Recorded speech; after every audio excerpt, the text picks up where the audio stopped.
My name is Maggie, and I was burying my big sister on the worst morning of my life when a young woman I had never seen before tapped me on the shoulder, looked at me with my sister's own eyes, and asked me, in a trembling voice, whether Eleanor had ever mentioned her.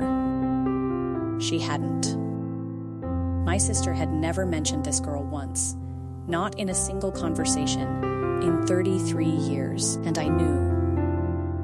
The instant I turned around and saw that face, the particular gray-green of the eyes, the way the head tilted slightly to the left when she was nervous, a gesture I had watched my sister make 10,000 times across a lifetime of kitchen tables, I knew, before this stranger said another word, that I was looking at something impossible. I was looking at my sister, made young again, standing in a cemetery in a borrowed black coat, asking me if her own mother had ever spoken her name. She hadn't.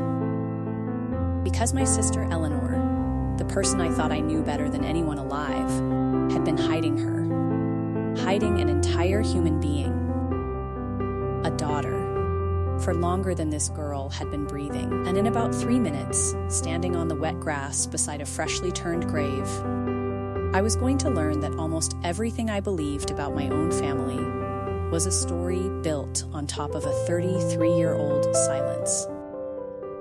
Welcome to Composed Drama Stories, where the women everyone underestimated finally tell their side.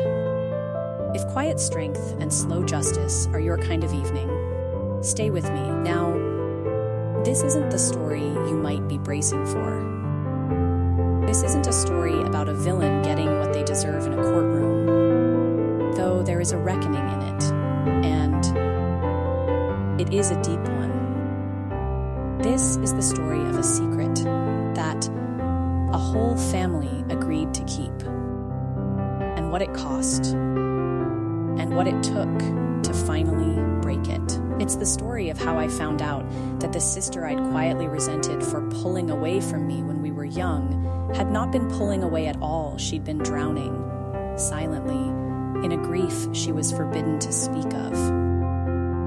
It's the story of a shoebox at the back of a closet that held 33 years of letters my sister was never allowed to send, and a photograph with 6 words on the back in my mother's handwriting that told me exactly who had done this to her.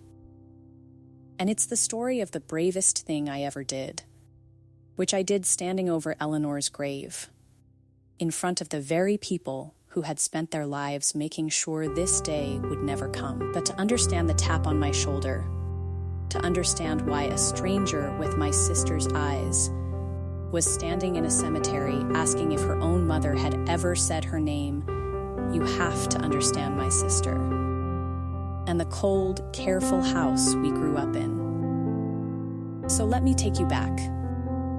I grew up the youngest of 3 in a small, proper town outside Hartford, Connecticut, the kind of town where everyone goes to the same church and knows everyone else's business, or thinks they do, and where the worst thing in the world, the absolute worst, was to be talked about. My parents, Edward and Constance, were pillars of that town. My father was a quiet man who deferred in all things to my mother, and my mother, Constance, was a woman for whom appearances were not part of life.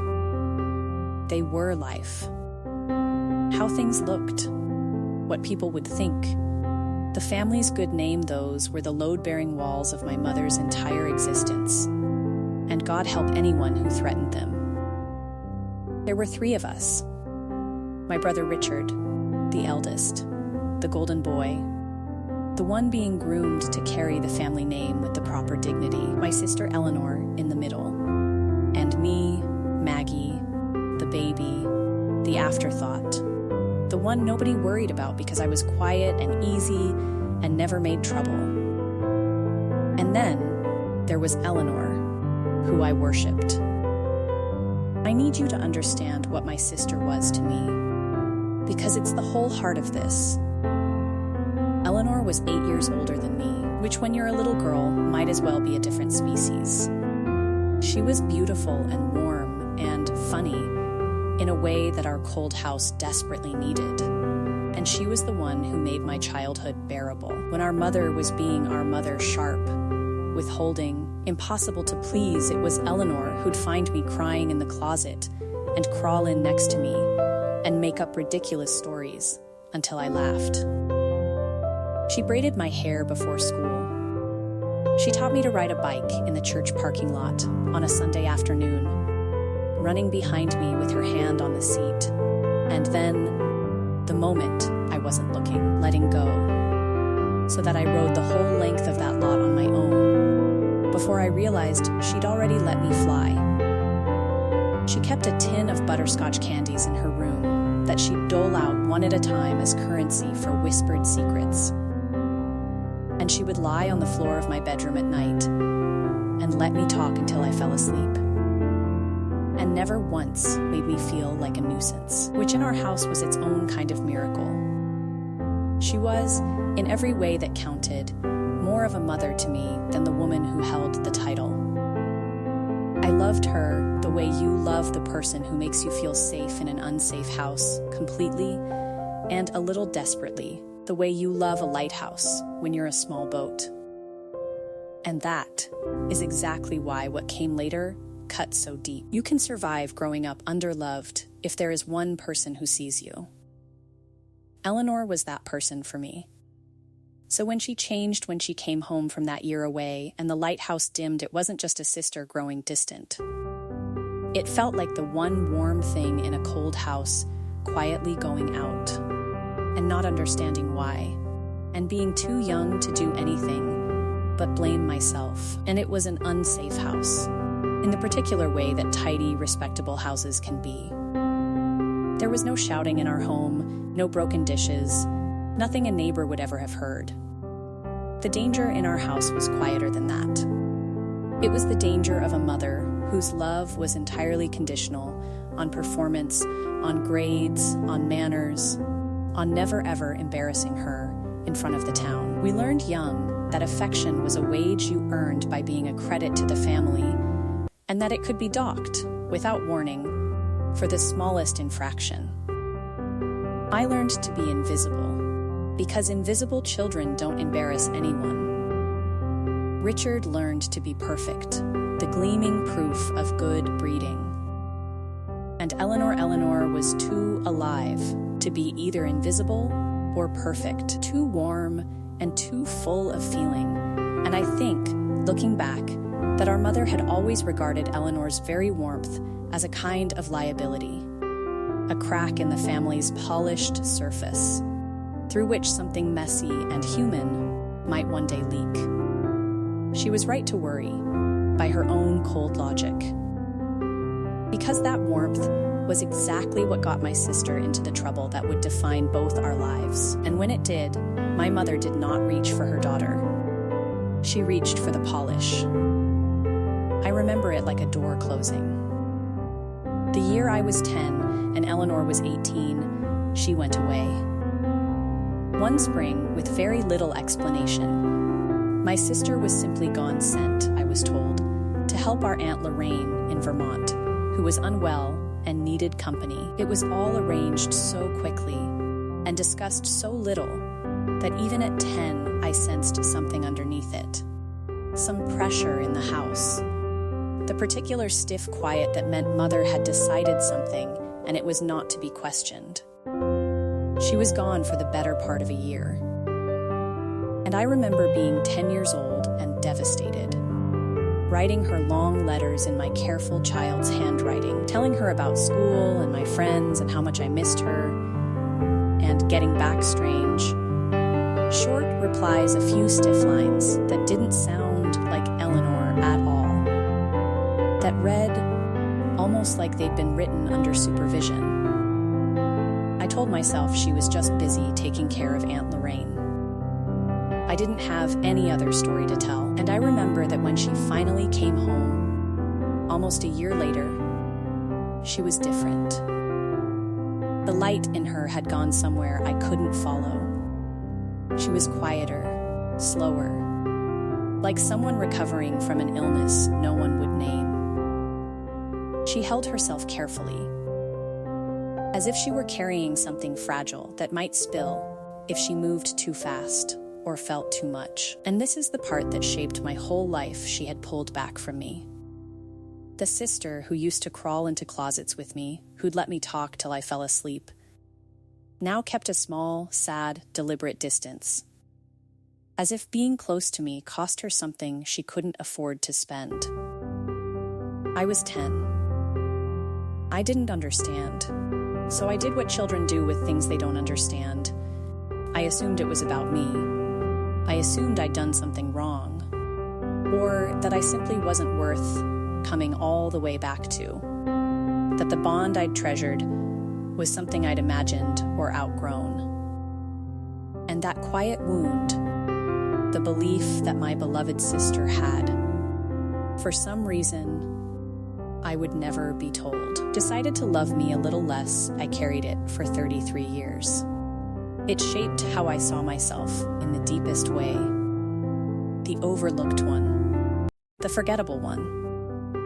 The one even Eleanor, who loved everyone, couldn't quite stay close to. I never knew, until I was standing at her grave, that the year Eleanor went to Vermont was the year our mother sent her away to have a baby in secret, give it up, and never speak of it again. I never knew that my sister came home carrying not coldness, but a grief so enormous and so forbidden that, holding it, took everything she had, with nothing left over, not even for the little sister she adored. Because getting close to me, to anyone, meant risking that the secret would come pouring out, and she had been made to understand, in the clearest possible terms, what that would cost. But I'm getting ahead of myself. Let me go back to the cemetery. Eleanor died at 51, of a cancer that moved fast and cruel. She had never married. She'd lived a quiet, somewhat solitary life 2 towns over, working as a school librarian, keeping mostly to herself. And the family had a tidy little story about that. Too, Eleanor was just one of those people who never settled down. A bit of a loner, married to her books. We told ourselves that story for 30 years and never once wondered what might be underneath it. That's the thing about families and their stories. The stories are so comfortable that you stop noticing their load-bearing. I planned her funeral myself, because that's the kind of thing the youngest, easiest, most overlooked sibling ends up doing. I'm a florist. I've run a little flower shop in our town for 20 years, and I made every arrangement for that service with my own hands, which is its own particular kind of heartbreak. Choosing the flowers for your sister's casket. I chose white ranunculus because Eleanor had loved them. The tight little layered blooms that open slowly into something far bigger than they start out as. And I remember thinking, even in my grief, that they suited her, a woman who'd held so much folded up inside her. More than any of us ever guessed. The whole town came, the way they do in a place like ours, where a funeral is half mourning and half social obligation. People I hadn't seen in years pressed my hand and said what people say. My brother Richard gave a dignified eulogy about a dignified woman, about Eleanor the devoted librarian, Eleanor the quiet soul, Eleanor who'd given so much to the children of the town through her love of books. It was a lovely eulogy. It was also, I would understand within the hour, a kind of final seal on a tomb, the official, sanded down, town-approved version of a woman whose real life had been buried so deep that even her own brother could stand over her grave and describe a stranger.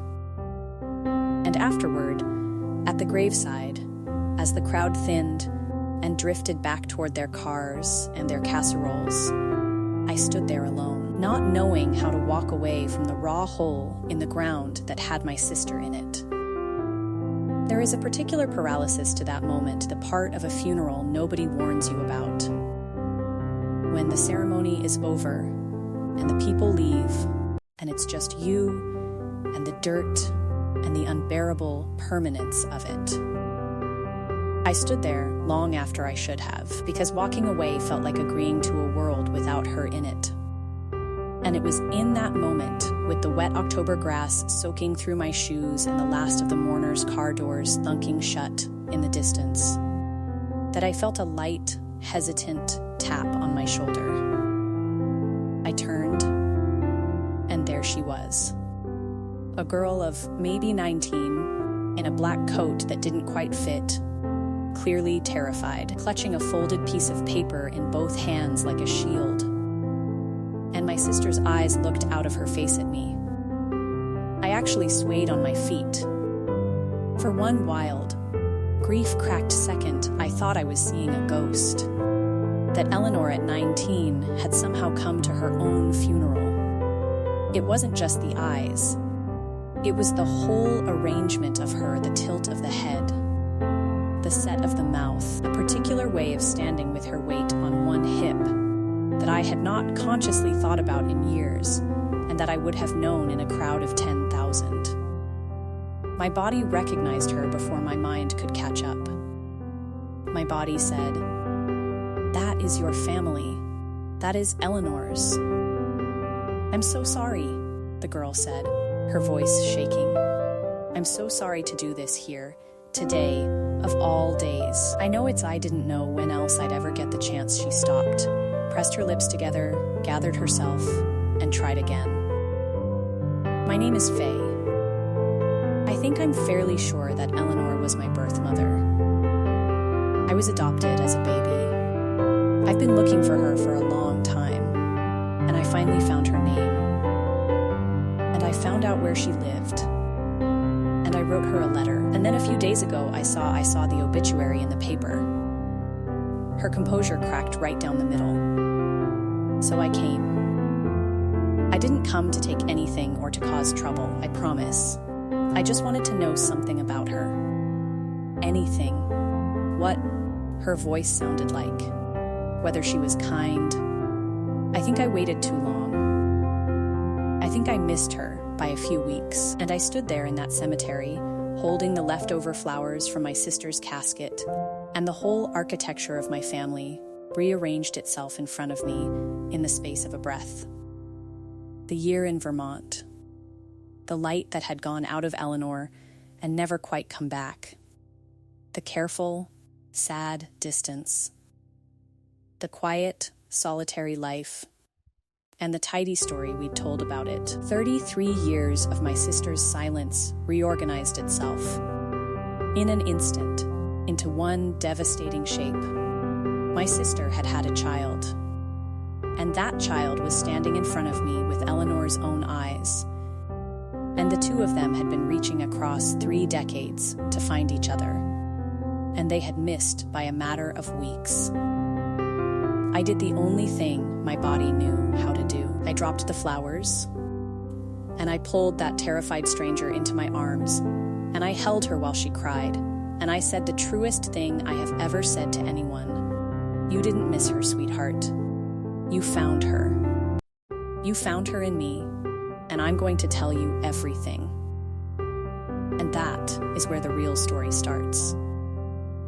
Because finding out my sister had a hidden daughter was only the beginning. The harder question, the one that took me into the buried heart of my own family, was the one Faye asked me a week later, sitting at my kitchen table with a cup of tea going cold in front of her. Why? Why did my mother give me up? Why did she hide me? Why, if she was looking for me at the end, did she wait so long? I was going to find out, and the answer was going to require me to look directly at the thing my family had spent a lifetime arranging itself never to look at. Let me tell you about that week, and the ones that followed, because this is the part where I stopped being the overlooked baby of the family and started being the person my sister had needed and never had. Something happens to you when you realize a tragedy is still in progress, that the harm isn't finished, that there's still a living person it's reaching for. It burns off your timidity, the quiet, agreeable, invisible Maggie, the one who'd spent 43 years not making trouble, simply stepped aside. And underneath her was someone I didn't know was there. A woman who had finally found something worth making all the trouble in the world for. Faye, it turned out, was wonderful. I want to say that plainly. Whatever I'd feared about a stranger appearing from nowhere, this girl dissolved it within an hour. She'd been raised by good people, a kind couple, in a town an hour away, who had adopted her as an infant, and loved her well, and had supported her search for her origins. Because they were secure enough in their love not to feel threatened by her need to know where she came from. She wasn't a tragic orphan. She wasn't looking to be rescued. She had a family. What she was looking for was the truth, the simple, human truth of where she'd begun. And who the woman was whose eyes she saw in the mirror every morning.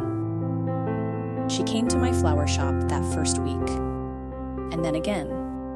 And then it became a habit. The two of us sitting in the back room among the buckets of stems and the cool green smell of cut flowers, talking. She told me about growing up that she'd always known she was adopted, that her parents had been open about it, but that there'd been a question sitting quietly in her since she was small. A question that got louder as she got older. Whose face is this? She told me she used to study strangers, wondering. She told me that turning 18 had felt less like becoming an adult than like being handed a key. Because 18 was the age she could finally petition for her own original birth records. And that's the part I want you to understand. Because it's how she found Eleanor. And it has nothing to do with luck or a hunch. She'd done the long, hard, bureaucratic work of an adoptee, searching for a birth parent. In a closed adoption, which is what hers had been, the kind our mother arranged precisely so that no thread could ever be traced back, the original birth certificate, the one with the birth mother's real name on it, gets sealed by the court and replaced with an amended one, naming the adoptive parents. For decades, that sealed record is a locked door. But the laws had slowly changed, and when Faye turned 18, she gained the right to request the original. She filed the petition. She waited months. And one afternoon an envelope arrived, and inside it was the document that had been hidden from her since the day she was born, and on it, in the space for the birth mother, was a name. Eleanor, not a guess, not a hunch. A legal record of a young woman who had given birth in secret and surrendered her baby for a closed adoption 33 years before. She'd found the name. She'd found the town. She'd written a careful, hopeful letter and mailed it just 2 weeks before Eleanor died. We found that letter later, unopened, in the stack of mail Eleanor had been too sick to read in her final days. 2 weeks. They had missed each other by 2 weeks, after 33 years of silence. And there is no part of that I will ever fully make peace with. But here's what changed everything. What turned this from a sad story into something I had to act on. Because as Faye and I sat at my kitchen table and tried to understand, I started going through Eleanor's things. I was her executor. The one cleaning out her quiet little house, folding the cardigans of a woman who would never wear them again, and in the back of her bedroom closet, on a high shelf, under a stack of old sweaters that smelled of her, I found a shoebox. It was an ordinary thing, soft at the corners from age, the kind of box you'd walk past 100 times. I almost set it aside, unopened. And then I lifted the lid, and I found my sister's real life. The one she'd never been allowed to live out loud. The one she'd kept in a box on a high shelf, because that was the only place in the world it was allowed to exist. There were letters. Decades of them. Letters Eleanor had written to a daughter she didn't know how to find. On birthdays, at Christmas, in the small hours of ordinary nights never sent, never sendable. Because a closed adoption is a locked door and she didn't have the key, and in those days nobody told you that you might someday be allowed to knock. 33 birthday letters to a child she'd been forced to give away. They were tied in a faded ribbon, in order, and I read them in order, sitting on the floor of that closet, and they took me through my sister's entire secret life. "You are 4 today," one of them began. "I made a cake anyway.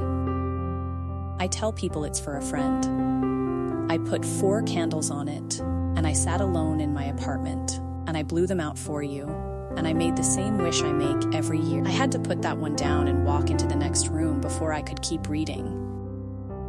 There was one from when the child would have been a teenager. You'd be 16 now.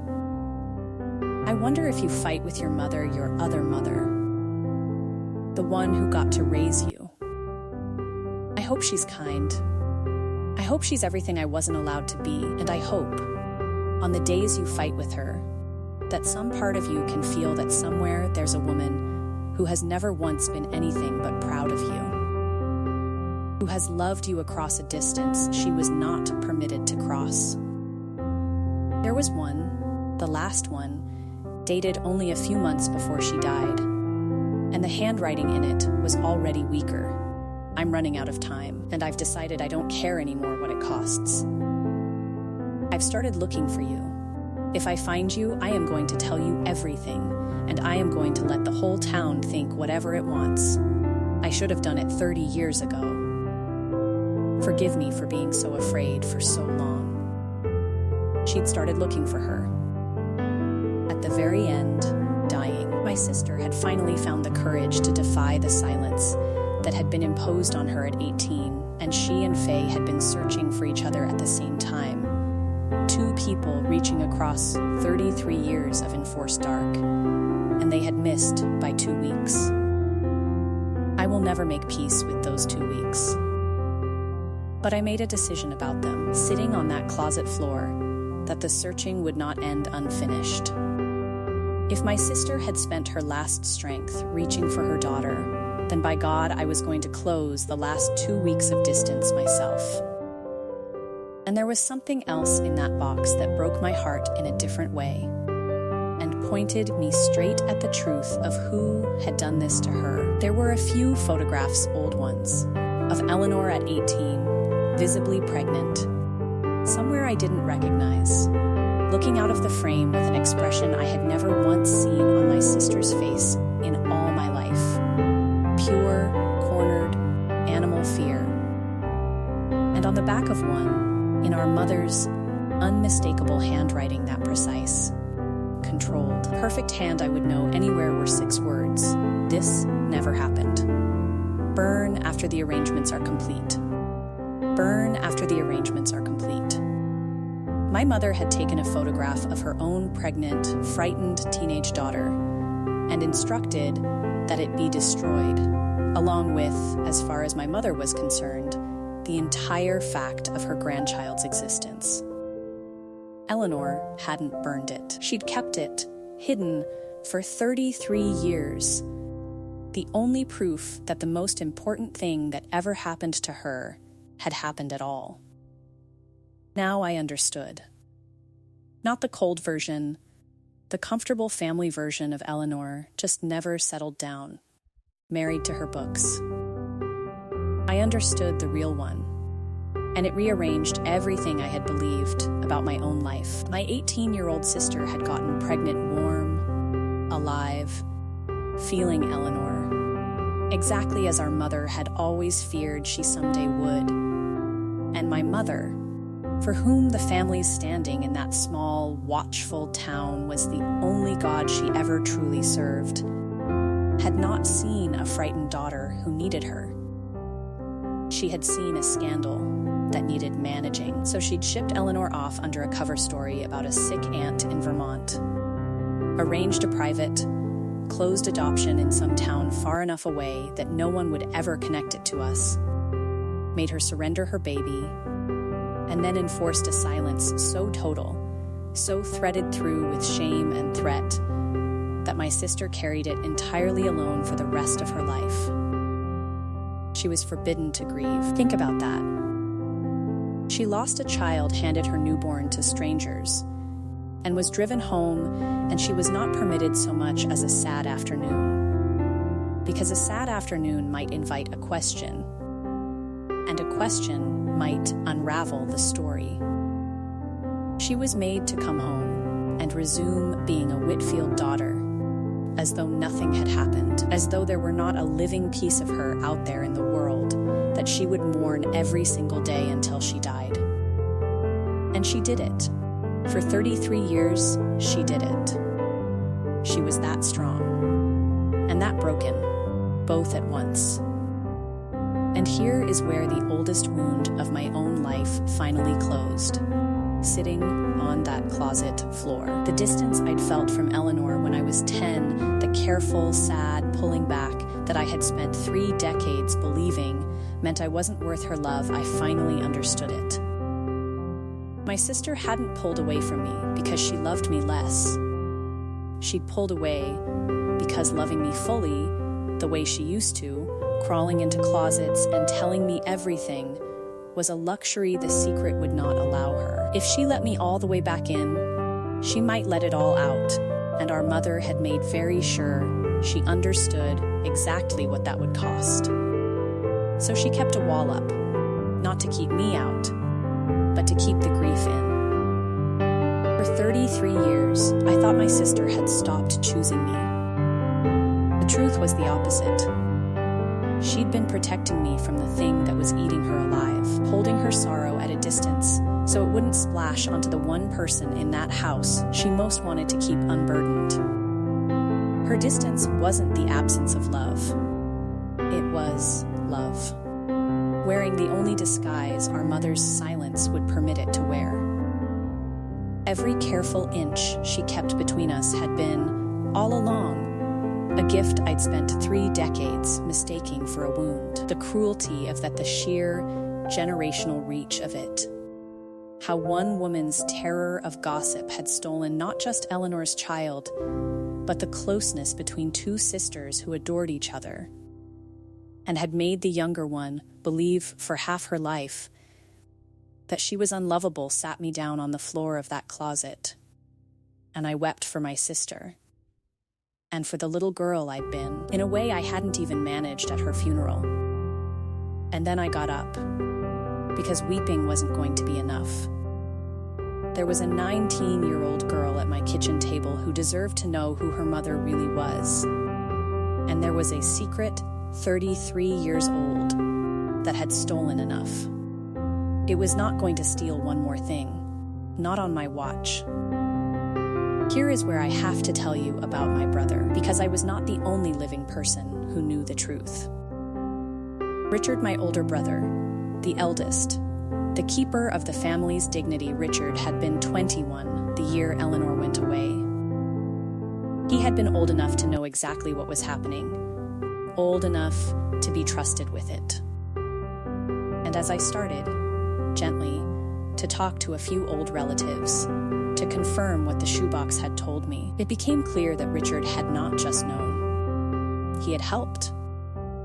He'd been our mother's lieutenant in the whole operation, the one who drove Eleanor to the place where she'd stay. The one entrusted with the cover story about poor sick Aunt Lorraine in Vermont. The one who'd spent the 4 decades since then guarding the secret as fiercely as our mother ever had. Because Richard had inherited the one thing our mother cared about most, the bone-deep belief that the family's good name was worth any human cost, and that protecting it was the same thing as love. I understood Richard in a way. He'd been a young man, terrified of our mother the way we all were, handed a terrible task and a story that let him feel righteous about it. And he'd spent his whole life since then needing that story to be true. Because if it wasn't true, if they hadn't done the kind, responsible thing, but instead a cruel and cowardly one, then he'd have to live with what he'd actually done to his sister, who'd begged him not to leave her. So he'd kept the story welded shut, for 40 years. Which is exactly why he reacted the way he did. So when I told Richard that Eleanor's daughter had come to the funeral, that I'd found her, that her name was Faye and she was lovely and I intended to welcome her into our family openly, as my niece, my brother's face did something I will never forget. It went pale and then it went hard, and he said, in a low, furious voice, "Absolutely not. Margaret, you will not do this. Do you have any idea what people would say? You will not drag Eleanor's name and mother's name and this whole family through that over some girl who showed up looking for a handout at a funeral." Eleanor made her choice. It's done. It's been done for 30 years. You will send that girl away, and you will keep your mouth shut, the way the rest of us have had the decency to do. The decency. He called it decency. I looked at my brother 60 years old, still terrified of what the neighbors might think, still serving our dead mother's God, and I understood that the secret hadn't died with Eleanor. It was alive.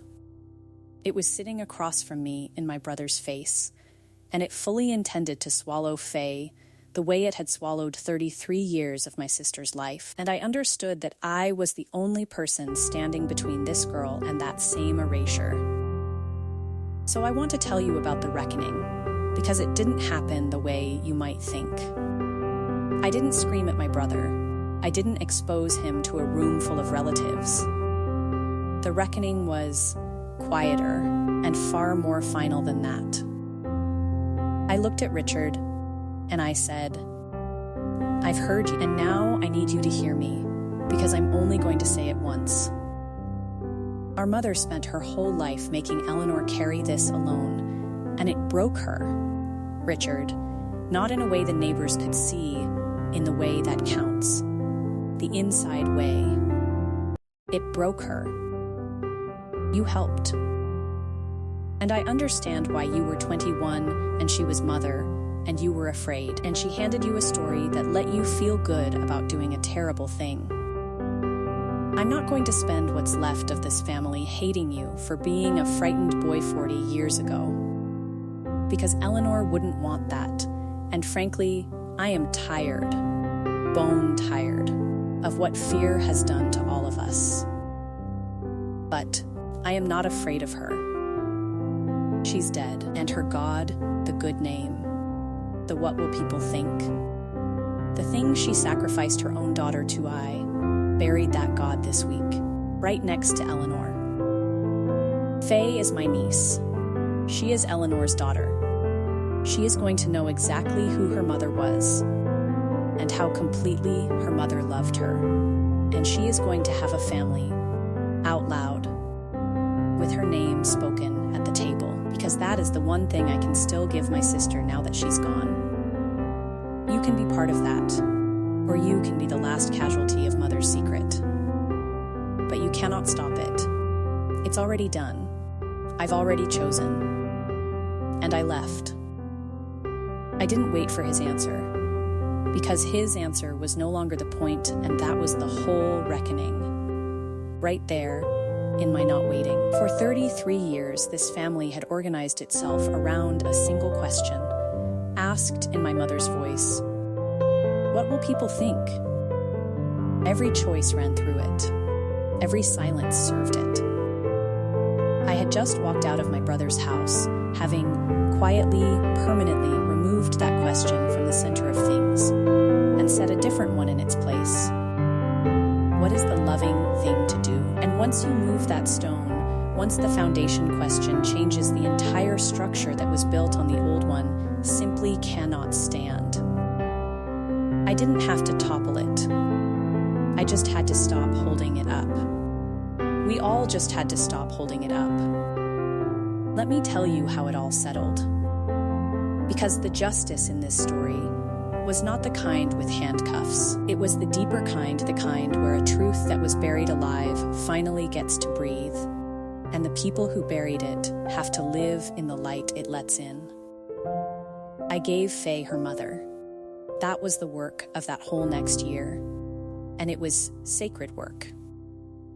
I gave her the shoebox, the birthday letters, all 33 of them, so she could read, in her mother's own hand, that she had been loved and remembered and mourned every single year of her life, that she had never once been forgotten. We read them together, the two of us, over many nights, at my kitchen table with the good lamp on and a pot of tea between us, and we cried, and somewhere in there, a niece and an aunt became something closer to a mother and a daughter, because grief shared is grief halved, and love is the only thing that grows when you give it away. I told her everything who Eleanor was, the closet crawling and the bike riding and the butterscotch candies, the warmth our cold house had needed, and that Eleanor had supplied at such terrible private cost. I gave Faye back the mother that our family's shame had stolen from her in the only way left to me, in stories, in photographs, in the truth. She would ask me questions for hours. Did she sing? Was she funny? What did her laugh sound like? And I would answer every one.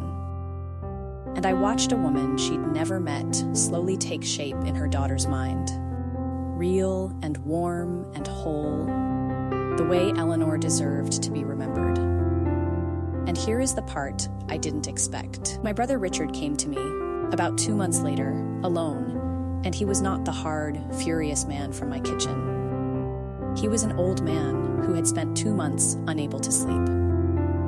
And he said, I drove her there, Maggie Eleanor, that spring. I drove her to that place, and I left her there, 18 years old and crying in the parking lot, begging me not to go. And Mother had told me it was the kind thing, the responsible thing, the thing that would let her have a good life later, and I believed it, because believing it was easier than the alternative, which was admitting what we were actually doing. His voice broke in a way I had never heard from my careful, dignified brother.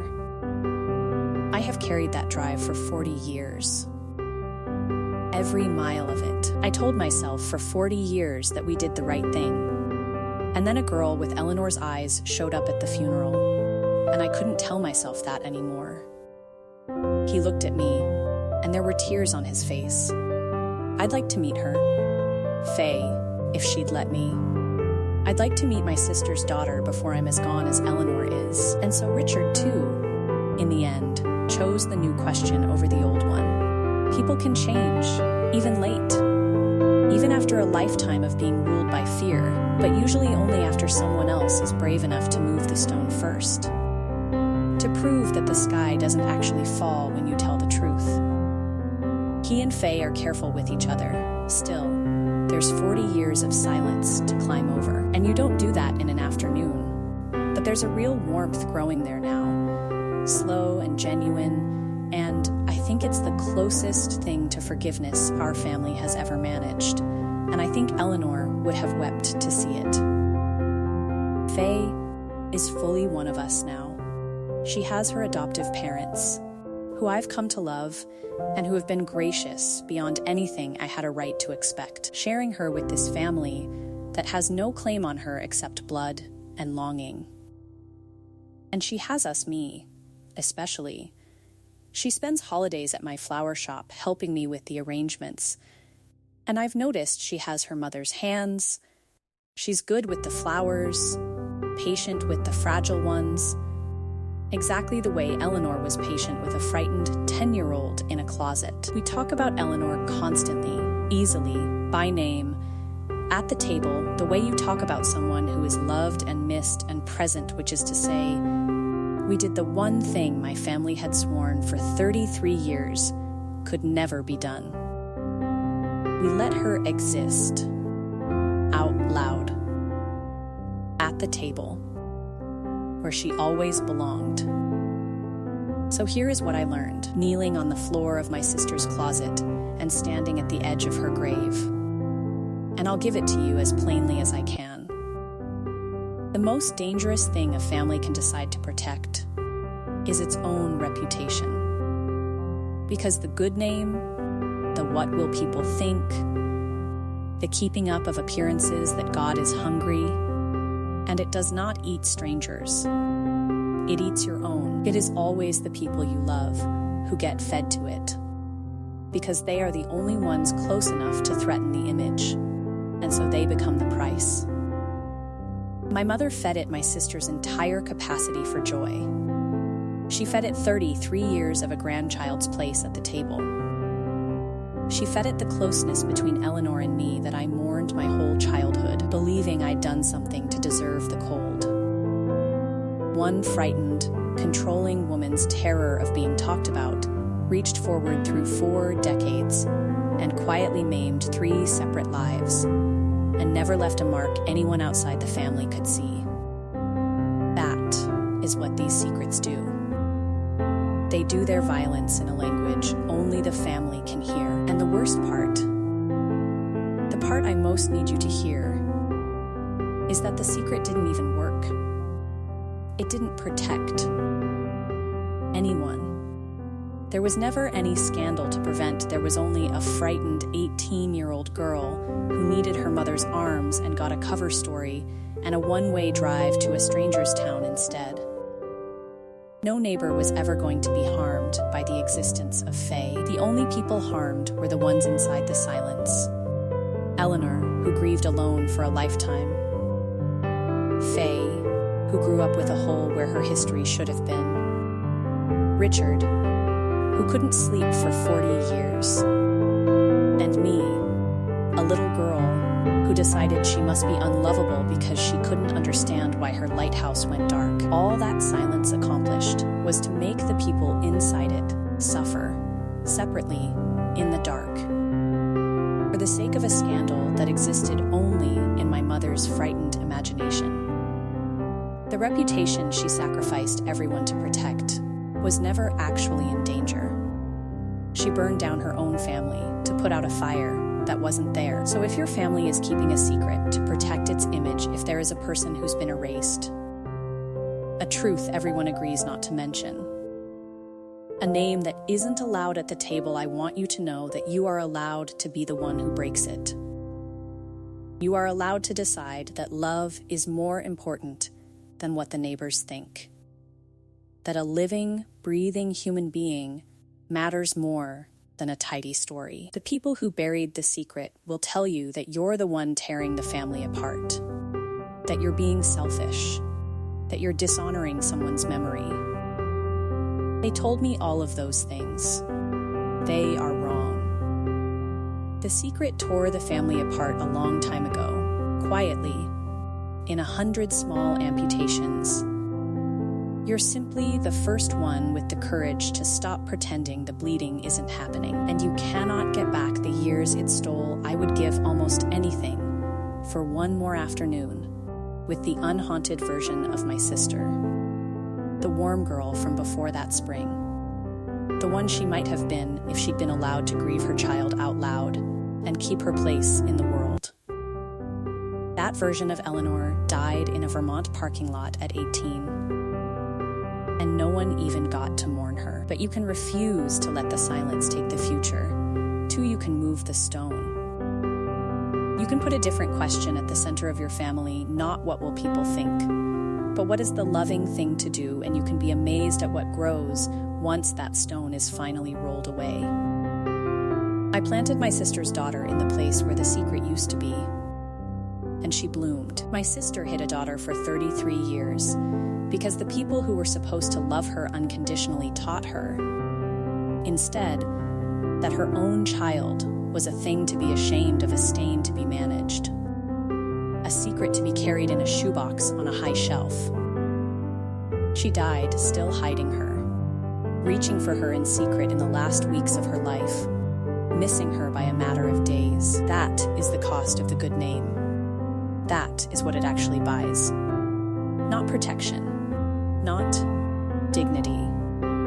Just a lifetime of one woman blowing out birthday candles, alone in an apartment, making a wish she was never allowed to say out loud.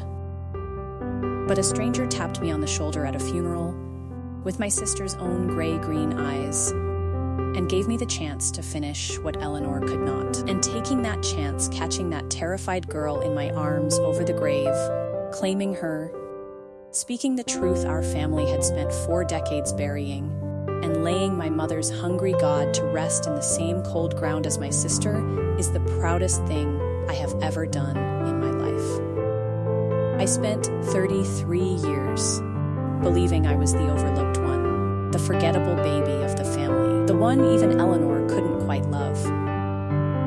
It turns out I was the one she'd been waiting for, the one brave enough, in the end, to go back to that Vermont parking lot in spirit, pick up the crying 18-year-old she used to be, and finally, bring her daughter home. Eleanor, if there's any way you can hear me, I found her. She has your eyes and your hands and your patience with fragile things. She knows your name. She knows you loved her every single day, because you wrote it down 33 times and I put every letter in her hands. And we say your name at the table, out loud, every single time, the way it should have always been said. If this story reached something in you tonight, if your family has ever buried a person or a truth to protect its good name, share it with someone who needs to hear that they're allowed to break the silence. Drop a comment and tell me about the name that isn't allowed at your table, or the family member you'd choose to claim. Hit subscribe, and I'll see you in the next story.